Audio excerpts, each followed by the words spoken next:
The movie begins by introducing two young boys, Scene and Pio, who are orphans and have been bought by an old man called Uncle Wo to work as slaves. Despite facing difficulties, they work hard to survive and help each other. They both share a common dream inspired by seeing the skill of a great general named General Aki. They hope to become famous generals themselves. During their spare time, while collecting wood and cutting logs, Scene and Pio have joint training sessions deep in the forest, using homemade wooden swords. Over time, they regularly practice together to improve their fighting skills and agility. By dedicating themselves to training every day, they become skilled swordsmen and strong fighters. One day, while practicing, General Chang watches Pio's swordsmanship and praises his skill. The next day, General Chang went to Uncle Wo's house and informed him that the royal court was enlisting soldiers from different areas. He asked for permission for Pio to join the kingdom's special soldier training. Although Scene didn't get the same chance, he was happy for Pio and promised to support him fully in achieving his goal. That night, before they went their separate ways, Pio and Scene had one last practice session of sword fighting and promised to keep pursuing their dreams. Scene decided to step up his training efforts, aiming to catch up with Pio and become a royal soldier, bringing them closer to their shared dream of becoming great generals. A few days later, Scene increased his training in the cave on the hillside, concentrating on improving his swordsmanship. His committed practice led to notable enhancements in his fighting skills, evident when he effortlessly broke a boulder with his wooden sword. A couple of days later, while taking a break in his isolated hut, Scene was surprised by Pio's sudden appearance, who seemed to be seriously injured. In his final moments, Pio disclosed startling news of a rebellion in the kingdom, led by the younger brother of the current king, who had sent an assassin to murder the king. In the chaos, Pio was forced by royal authorities to pretend to be the king, which led to his tragic death. Before he died, Pio gave Scene an important task: to travel to a village marked on a map he had. He said that in the village, Scene would find an army that could train him to become a better fighter. That night, Scene ran quickly towards the village Pio mentioned. However, on the way, he came across a group of criminals who surrounded him, forcing him to fight. Luckily, because of his extensive training, he was able to defeat all the members of the gang by himself. Continuing on his journey, Scene finally arrived at the specified village, where he found a simple hut occupied by a man named King Keen, who had escaped from the kingdom. King Keen then disclosed to Scene that General Chang had intentionally brought Pio to the kingdom because of his striking similarity to him. Their intention was to deceive the traitorous royal officials who had plotted a coup with his younger brother, Prince Seikyo. Meanwhile, the soldiers of the royal army reached Uncle Wo's house and discovered Pio's lifeless body. General Ji, who was aligned with Prince Seikyo, realized that the person he had mistakenly killed earlier was not King Keen, but a commoner named Pio. At the same time, Scene, now understanding the kingdom's betrayal and Pio's sacrifice, holds deep resentment towards King Keen. During their intense conversation, an assassin sent by Prince Seikyo suddenly enters their hut, aiming to kill King Keen. The assassin tries to manipulate Scene into killing King Keen, claiming that he and other royal officials were responsible for Pio's death. Instead of following the assassin's instructions, Scene fights and defeats him, suspecting him of Pio's murder. In a fierce battle with deadly moves, Scene ultimately triumphs over the assassin. After the fight, he returns to King Keen, expressing his ongoing sorrow over Pio's death. Despite this, King Keen tried to calm Scene down, explaining that Pio's hardships were a sacrifice made to protect the entire kingdom. He clarified that his own survival was crucial to prevent his cruel and corrupt younger brother from seizing the throne, which would inevitably lead to the kingdom's downfall. King Keen suggested to Scene the idea of forming a new army together to confront Prince Seikyo, ensuring that Pio's sacrifice would not be in vain. On the other hand, Prince Seikyo was filled with disappointment and anger upon discovering King Keen's survival. He then ordered his allies to send more assassins to hunt down his older brother. The next day, while King Keen and Scene were traveling through the forest, they were attacked by an assassin armed with a poisoned needle weapon. Scene fought the assassin until he managed to behead him with his sword. However, shortly after, Sin collapsed and started to lose consciousness because of the poison from the needle. Thankfully, King Keen rescued Sin and tended to his injuries until he recovered. When Sin woke up, their hideout was suddenly invaded by a group of royal soldiers. Luckily, these soldiers were led by General Chang, who remained faithful to King Keen. Swearing his loyalty to King Keen, General Chang helped in devising a plan to reclaim the throne from Prince Siqiu. Meanwhile, despite Prince Siqiu's unsuccessful attempts to get rid of King Keen, he decided to declare himself as the new king in front of the entire kingdom's army. On the other hand, King Keen felt discouraged as his army was greatly outnumbered by the royal army. To address this issue, one of his generals suggested seeking help from the mountain tribes to strengthen their forces. Taking this advice into account, King Keen immediately ordered his army to march towards the territory of the mountain tribes. After a challenging journey filled with obstacles, King Keen and his army arrived at the borderlands of the mountain tribes. However, upon reaching there, they were not welcomed warmly by the tribal forces, but instead were captured and held prisoner. Confronting the leader of the mountain tribe, King Keen pleaded for help in retaking the throne stolen by his younger brother.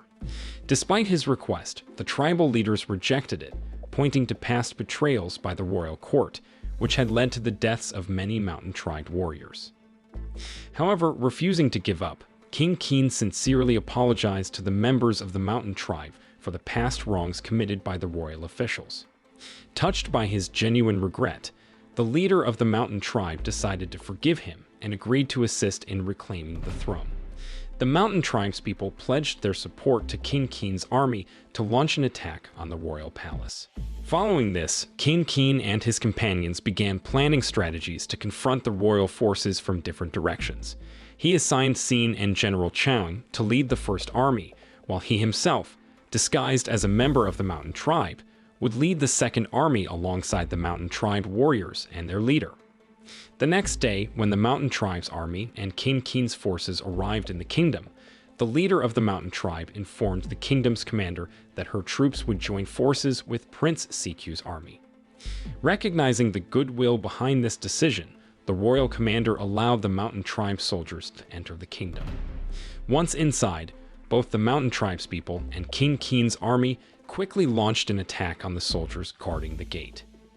Following this, King Keen instructed Sin and the first army to take a hidden path, while he and the second army, along with the mountain tribe leader, would proceed through the main route.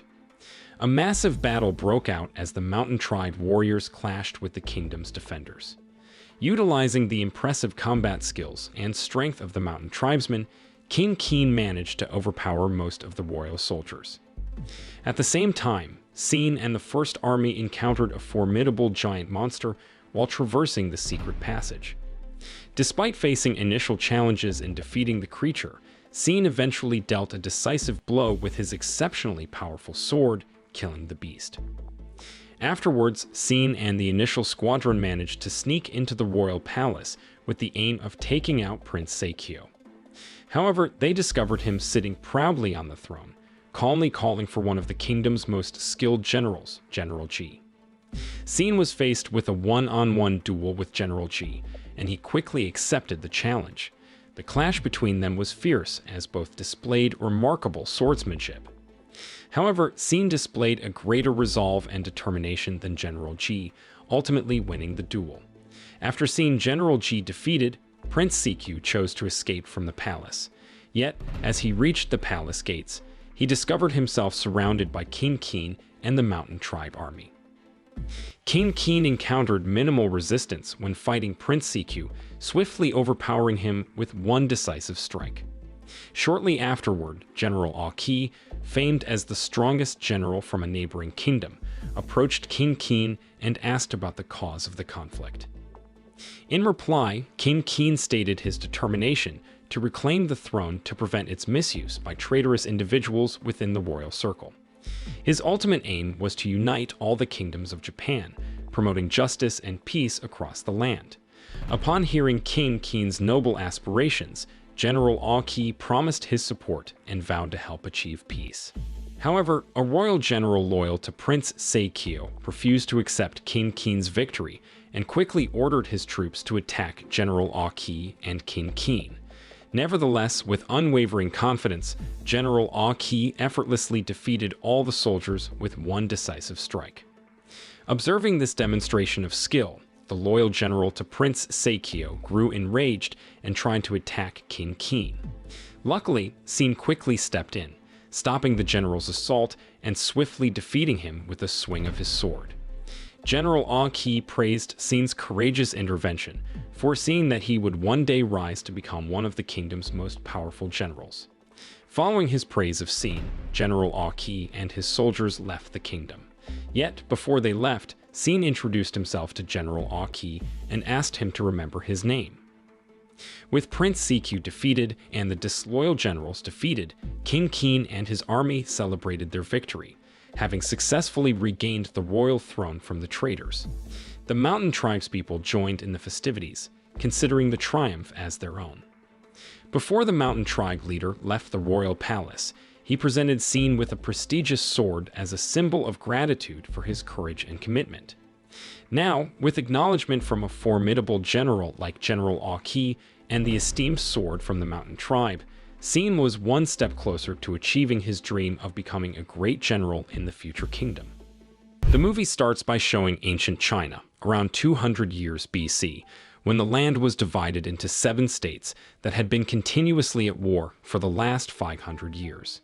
In the state of Qin, King Aisei was ousted by his younger brother after years of conflict. Fortunately, Aisei encounters Xin, a slave who dreams of becoming a great general, who ultimately helps the king in reclaiming his throne by uniting various tribes in the Qin region. Several years later, as Aisei is about to rest, he is suddenly attacked by assassins who manage to infiltrate the palace. Aisei tries to resist with his limited sword skills until the guards arrive, including Xin, who eventually faces the assassins alone. As Xin begins to struggle against the formidable opponents, Karyoten comes to help, allowing Xin to defeat the 2 assassins. Before taking his last breath, one of the assassins threatens that the assassin clan will destroy Qin. Shortly after, a guard informs Aisei of an impending attack by the Wei state, signaling imminent war. Despite Xin's role in hipping the king's rage in his throne, he cannot be appointed directly as a general. Instead, he must begin as a soldier, alongside fellow peasants, who will advance to the front lines. In the war, the Qin state will be led by General Hyoko, who is the junior of the great General Oki. Meanwhile, Xin, who is still a slave, will become an infantry soldier with his childhood friends, Bito and Bihei, who are from the same area. Upon reuniting, Xin tells them that he has saved Aisei, earning recognition from the king. However, Bito and Bihei, considering Xin's tale far-fetched, are taken aback when they see him acquainted with a war commander, questioning how a slave like Xin could be acquainted with such a figure. Once all the infantry soldiers gathered, they were divided into several small groups. Xin found himself in a group with his 2 friends and a quiet girl named Kyokai, whom they initially mistook for a man due to her face cover. Meanwhile, the Wei State's army, under the command of General Gokei, known as the 7 Fire Dragons, had prepared themselves. Gokei was notorious for his ruthlessness, particularly towards the Qin state. With hundreds of thousands of troops assembled, Gokei had seized control of 2 hills overlooking the battlefield to gain an advantage. Returning to Xin, he was surprised to learn that he would be led by Bakuko Xin, a war commander known for his cruelty but lacking in war strategy. As the war drums sounded, signaling the start of the battle, Xin, along with other Qin soldiers, received no instructions from Bakuko Xin. Undeterred, Xin dashed to the front lines, disrupting the enemy's defensive formation with his bold attack. Taking advantage of the chaos caused by Xin's assault, other Qin soldiers breached the enemy lines. Although General Gokei viewed Xin's actions as reckless, they proved effective in decimating enemy forces, eliminating one of their commanders, and forcing the Wei soldiers to retreat. Upon learning of their defeat, a vice-general from the Wei state swiftly commanded his troops to deploy war chariots armed with shields and weaponry, catching Sin and his fellow soldiers off guard. Despite encountering strong resistance, Hiyoko instructed his troops to maintain their positions without sending reinforcements, seemingly sacrificing Sin and others on the front lines. As Sin and his group found themselves cornered by enemy attacks, Kyokai proposed a strategy of using fallen soldiers' bodies to construct a barricade. Once the barricade was set up, Sin took on the task of carrying a flag to lure the war chariots towards them.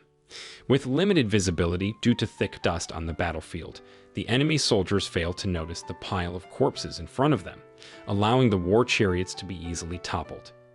Unexpectedly, this was the reason Hiyoko chose to hold back his forces, realizing that the Qin forces were outnumbered by the Wei state. If the general forced more troops down, they would lose quickly.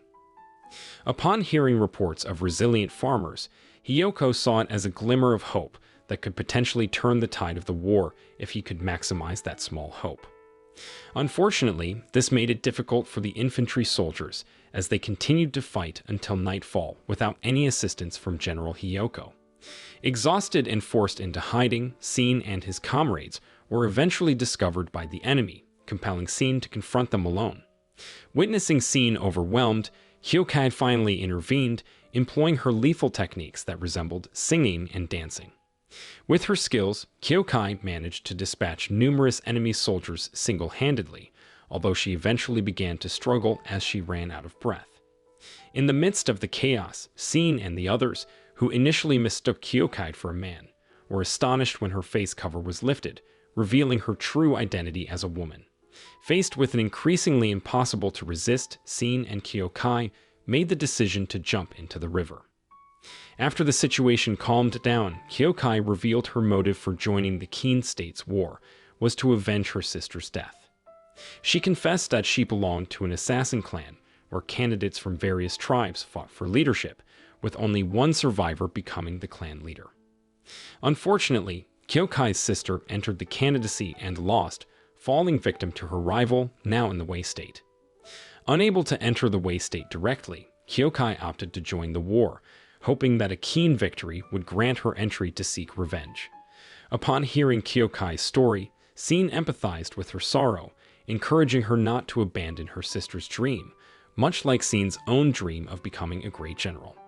The following day, as the war resumed, Sin regrouped with other surviving infantry soldiers who had taken refuge on a hill overnight. Despite some Qin soldiers feeling hopeless at the sight of numerous Wei combat battalions, Sin spotted an opportunity to strike the enemy's defense corps nearby. Shortly after, Sin led them to attack the hill where the Wei State Army's vice general was stationed just as the Qin army was being bombarded by the Wei forces on the battlefield. Sin's actions actually made Hiyoko realize there was hope for Qin's victory, so he immediately ordered all troops to join the battle.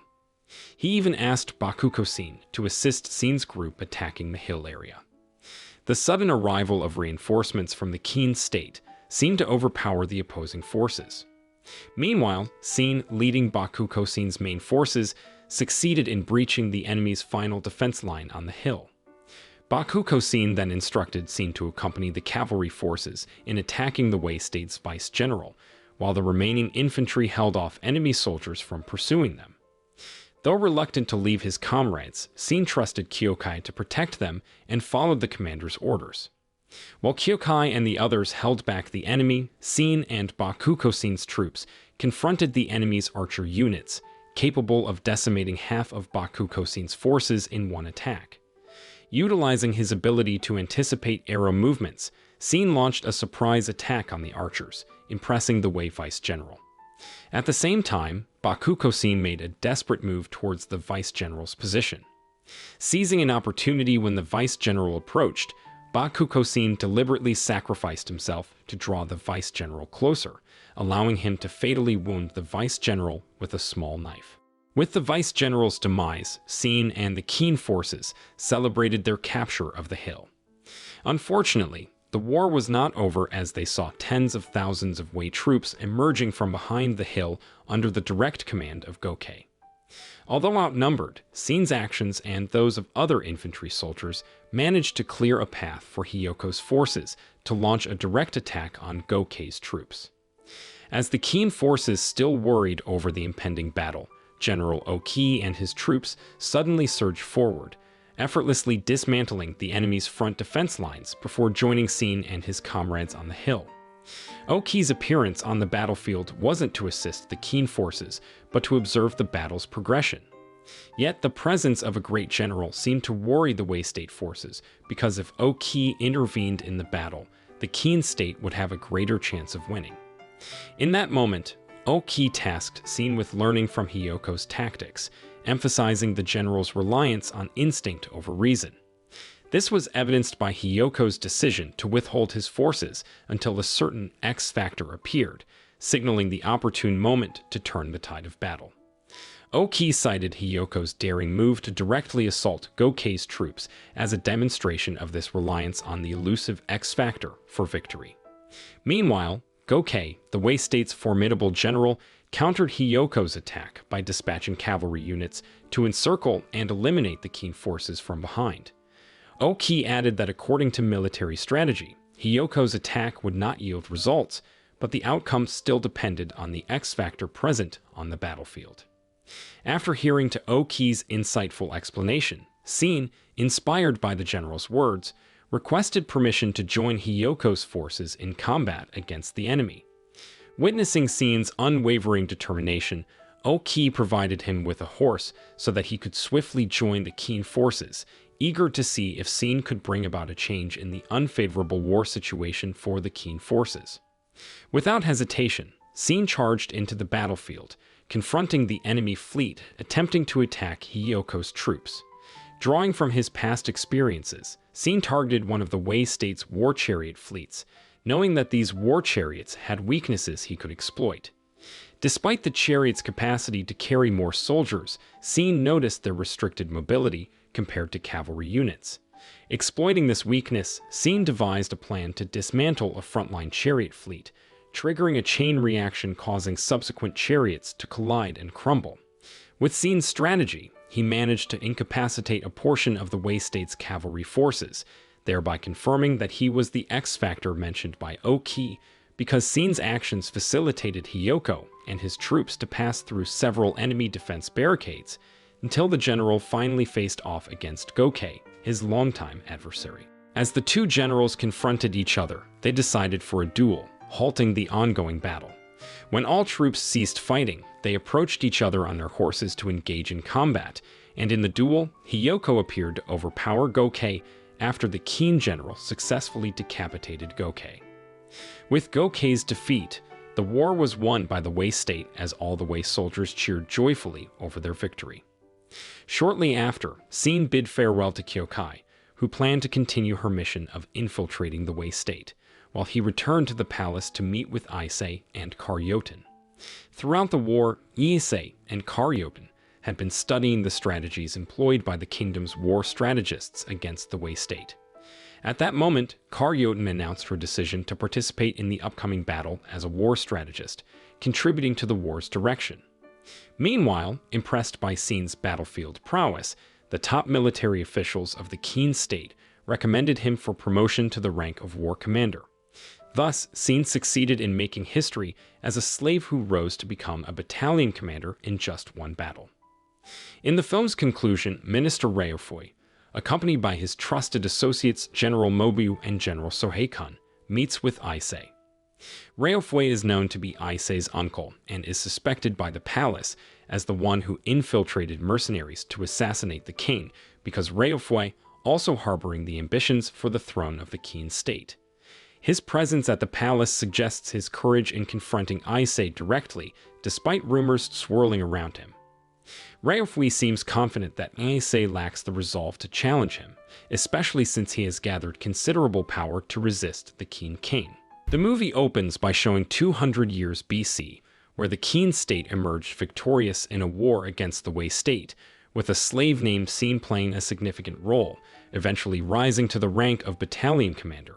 Over the last 6 months, Sin was directly trained by the Qin state's Grand General named Oki, who tasked Sin with supporting the weakest tribes in the Qin state to win battles against other tribes. With Xin's intelligence, he devised clever strategies that ultimately helped the weakest tribes to fight against their enemies. Several months later, as the proud Qin general Hiyoko prepared to expand the borders, the Qin state faced a sudden attack from the Zhou state, seeking revenge for their previous defeat in a war. 16 years ago, during a war between Qin and Zhao, a Qin general had mercilessly slaughtered surrendered Zhao troops. Since then, the Zhou state has harbored a grudge against the Qin general's unfair treatment. Upon hearing about the internal conflict in the Qin state, as Minister Raofui plotted to seize King Aizi's throne, the Zhao troops saw an opportunity to avenge the past massacre. Because the attack was sudden, Aizi, who couldn't call upon Hiyoko's troops on duty, had to reluctantly summon Raofui and his trusted aides to handle the Zhou state's attack. Although Aizi knew that his decision would put him in debt to his uncle, who harbored for the throne, Aizi felt he had no other choice as Raofui commanded a considerable military force. When facing Aizi, Raofui suggested forming an emergency force and asked Aizi to appoint General Mobu, who was Raofui's trusted confidant, as the commander against the Zhou state's troops. On the other hand, a government official named Shabun Kun questioned the decision to appoint Mobu as the Qin state's war commander, noting that Mobu's expertise primarily lay in offensive tactics rather than defense. Given the conditions of the war against Zhao, which required both offensive and defensive strategies, Shabun Kun argued that only Oki could effectively handle the situation. However, Oki was currently resting from the war, leaving Shabun Kun's request unanswered. At the same time, Shabun Kun also enlisted Xin to strengthen the Qin state's military against the Zhou troops. In the midst of this discussion, Oki and Xin suddenly entered the royal chamber, with Oki expressing his willingness to assume the role of war commander. This led Mobu, who initially was considered the strongest candidate for the war commander, to reluctantly accept being a battalion commander to reinforce Oki's troops on the battlefield. At that moment, Oki then requested a private conversation with Aizi, while everyone else leaving the chamber, allowing Oki to discuss the king's motives for uniting the conflicted states on the Chinese mainland. Reflecting on the past, during the reign of Aizi's grandfather, King Cixi, the Qin state was esteemed for its leadership under 6 grand generals, including Oki. During Cixi's reign, a ceasefire between the Qin and Zhou states was established after To, Aizi's father and the crown prince, was detained by the Zhou state as a guarantee. During his captivity, Aizi was born and grew up with his father in Zhou until one day, Raofui orchestrated a rescue for the royal members. Unfortunately, he only managed to save To, leaving Aizi to fend for himself in Zhou. For years, Aizi grew up without family and was considered an enemy by all Zhou citizens until a black market merchant named Sika saved him and provided him with a place to hide. Several years later, Aizi learned of King Cixi's passing, which resulted in Aizi's ascension to the position of royal crown prince, with To assuming the throne as the new Qin king. The Qin state promptly dispatched a spy to retrieve Aizi and return him to the palace. Aware of this, Sika and her companions resolved to help Aizi in returning his homeland by utilizing their smuggling network into Zhou. Despite successfully bribing the guards along their route, their plan was thwarted at the final checkpoint when a guard suddenly shot an arrow at the concealed box where Aizi was hiding, injuring his arm. Remarkably, Aizi remained calm as all his suffering after being abandoned by To had him to pain and emotion, leading him to doubt his ability to be a good king. However, Sika reassured him and urged him to safely return to the Qin state. Shortly after, Zhao troops, aware of Aizi's escape, were sent to pursue him. This caused Sika's plan to smuggle Aizi to fail as they were attacked by Zhao troops, and Sika and the others were forced to sacrifice their lives to save Aizi before he finally met with the Qin troops. Upon discovering Sika severely wounded from the enemy's arrow, Aizi was overcome with suppressed emotions of sorrow. Before taking her last breath, Sika asked him to promise to become a great king and to stop the wars between the 7 states, while uniting all the lands in mainland China. From that moment on, Aizi was determined to fulfill his promise to Sika, who sacrificed herself to save him. Returning to the present, Oki having heard Izzy's explanations, instructed Scene, who had been concealed behind a pillar, to gather everyone back to the royal hall. The Grand General announced his return to active duty as commander of the Qin army and appointed Scene, his disciple, as the leader of a specialized unit comprising 100 men directly under his command. To strengthen the army further, Scene enlisted Kyokai to join his forces. That night, before the battle began, Scene practiced martial arts with Kyokai, who possessed exceptional fighting skills inherited from her lineage of assassins. Curious, Scene asked about the source of her clan's extraordinary combat abilities. Kyokai then explained that her clan communicated with the gods through a sword dance ritual passed down through generations. During the ritual, individuals would be possessed with the spirits of the gods, so descendants of the assassin clan usually performed the ritual to fight off dozens of attackers. Despite the ritual's potency, other clans possessed similar abilities, and some martial artists unwittingly tapped into this power. Among them, the most formidable were those who believed themselves to be incarnations of gods, known as Bisin, whose martial prowess surpassed that of ordinary individuals. The following day, Oki led the Qin army towards the battlefield, ready to face the Zhao army, commanded by 3 battalion leaders, Choso, Mundgoku, and Fuki, who also served as strategists. On the other hand, Oki led 3 large units consisting of his elite troops, Raifui's troops under Mobu's leadership, and the main Qin army.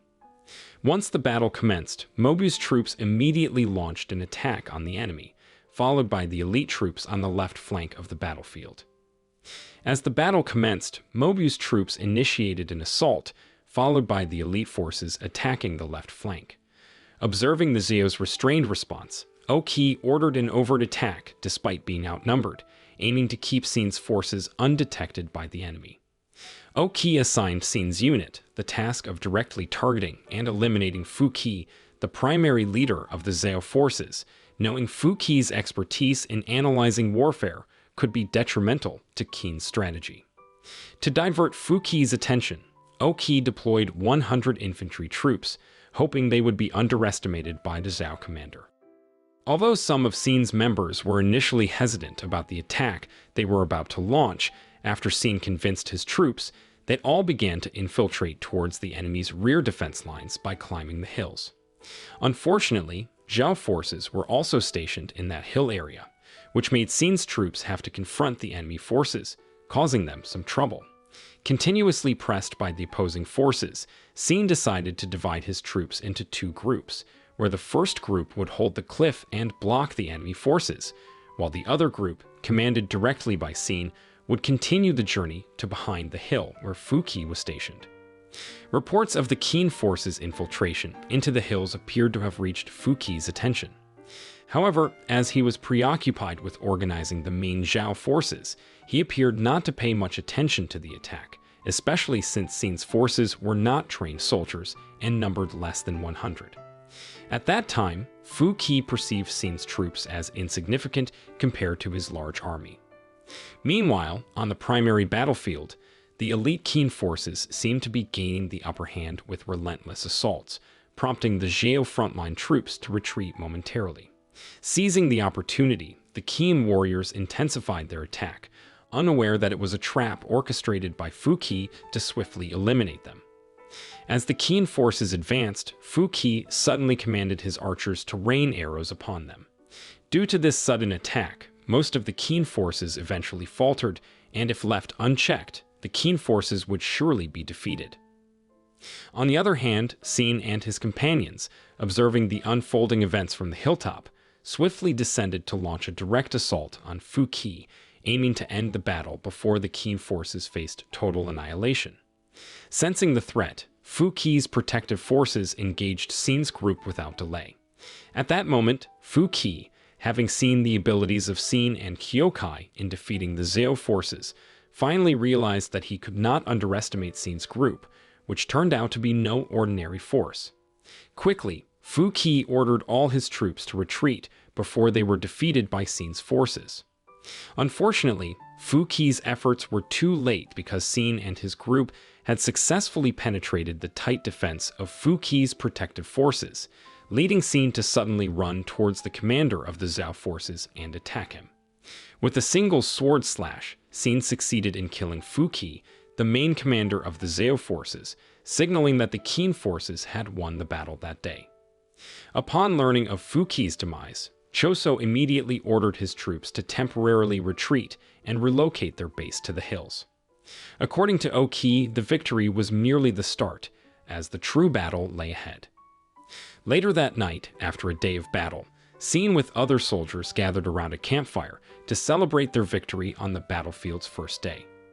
In the midst of their happiness, they were all startled by the appearance of a man carrying a large weapon who attacked them. Scene and Kyokai tried to stop the man, but unfortunately, their strength was far below the mysterious man who introduced himself as Hauken, one of the feared Busin or war gods, instilling fear in Kyokai's assassin clan.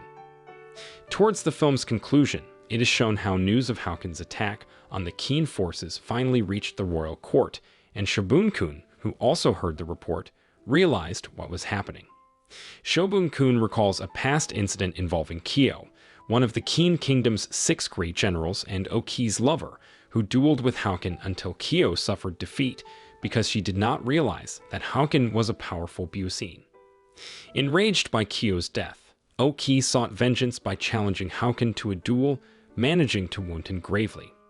Despite this, Hauken miraculously survived and disappeared thereafter, leaving his whereabouts unknown.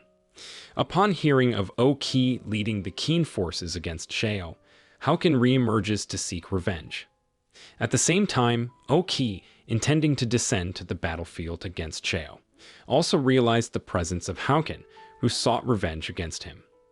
Therefore, their appearance on the battlefield was closely related to the vendetta they carried from the past.